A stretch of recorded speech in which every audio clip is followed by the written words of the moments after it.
This is Chicago's very own WGN Midday News.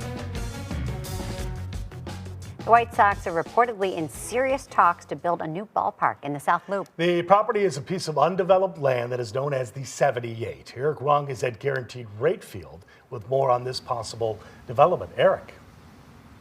Well, good morning. We do know that the team has a lease here at this park at least until 2029. And we, of course, have heard rumors before about the team moving from here, even outside of the state. But now all of the talk is centering around a move that's just a couple miles north of here.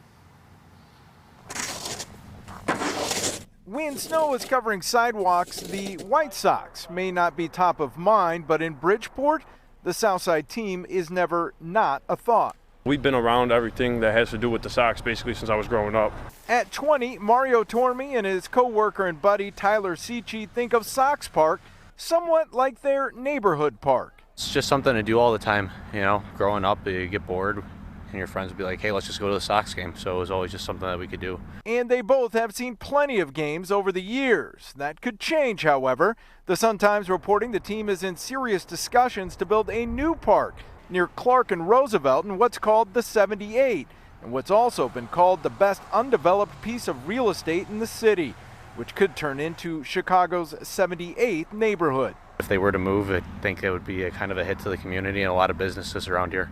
The Sox and the mayor's office confirmed there was a meeting concerning the team, but in a joint statement they said the meeting was only to talk about the Sox staying in Chicago long term. But why move from a relatively newly renovated park to a new one at all? I really think it's the violence. I think they want to get out of here, try to put it more into a place where it would bring more people or want more people to come. The 78 location does have access to the L as well as being somewhat close to the expressway and DuSable Lakeshore Drive. But would Bridgeport Sox fans continue supporting a team that moved that far north?